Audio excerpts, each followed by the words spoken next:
Helak palai pu hayang subscribers noman khong kim buda hadoba channel ana video kaya pona ya pu awang na charam na.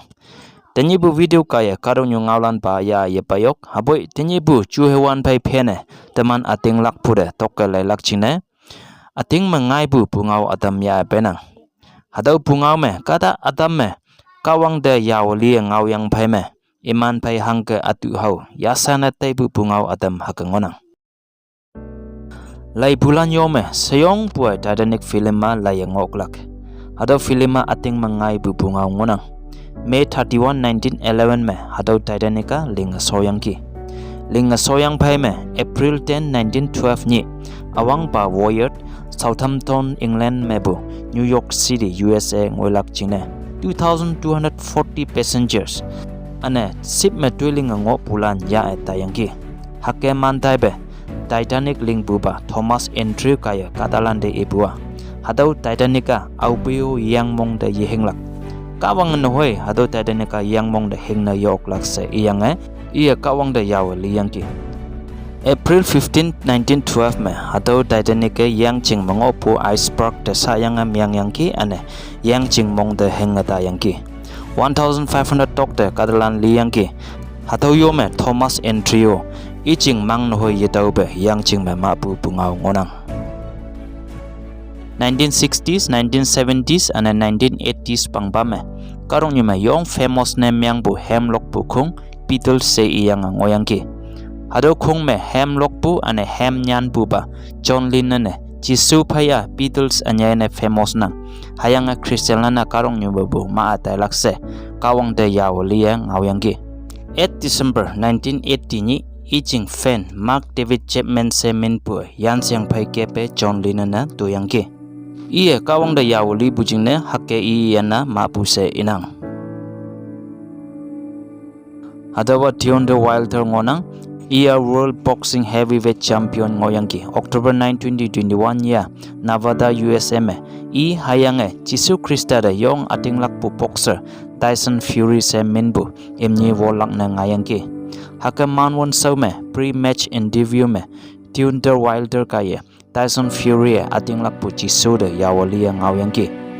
If God is with me, nobody can be against me. I don't want. It's going to be no God against my God. It's going to be no God against my God.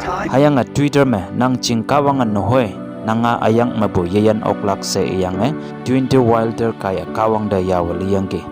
October 9, 2021 ya imni won de Tyson Fury Deontay Wilder knockout na miyang yang ok yang ki.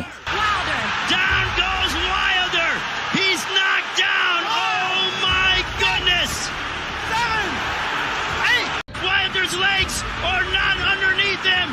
Wilder is in huge trouble. The legs of Deontay Wilder isn't working. Wilder is exhausted. Fury down goes Wilder again for the second time in the fight.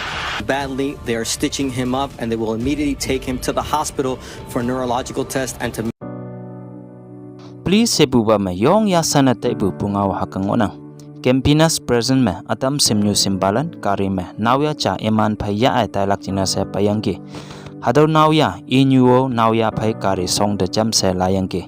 Inyue ngiyok pua kari me ngopu nawya naw silana khong kimbu chokta yo ngopu ngiyang ki. Hapoi ya ching nawya o tai lak chine kari mong de ong yang sotta yo ngo. Ya da ta tai se yetien okpe ngai bu ching ne inyue hadau nawya yak de chonyang nang phai cham se kawang tai si se yang ki. Hapoi nawya hatau da hai hoe aphai tai lak china nyoi ching yanang kawanga trang se ema kari backside me tuhenan ang bukan de nang kawanga trang ma sojanga min taya se yang inyu ngau de yaoweli chanyang ki. Konda cha phe me hadau kari accident ne myang bu chayang ki. Haka chai bu ching ne inyu hadau kan de payang ki. Paye lai so me kari me bu nawya naw silana khongkim bu liyang ngoyang ki. Ane kario ya lak yenang pe ngoyang ki. Hapoi kari trang hango yemyang pe ngoyang ki. Trang me ngopu au kyak nohoi ye khoi pe ngoyang ki. Inyu ngau de nawya maya chan sipang. Nawya yeliha sipu. Hayang kawang trang me sojang minta ya se ibu ki. Kawang ompu ching ne. Trang me ngopu au kyak nohoi ye khoi pu ngiyok yang ki.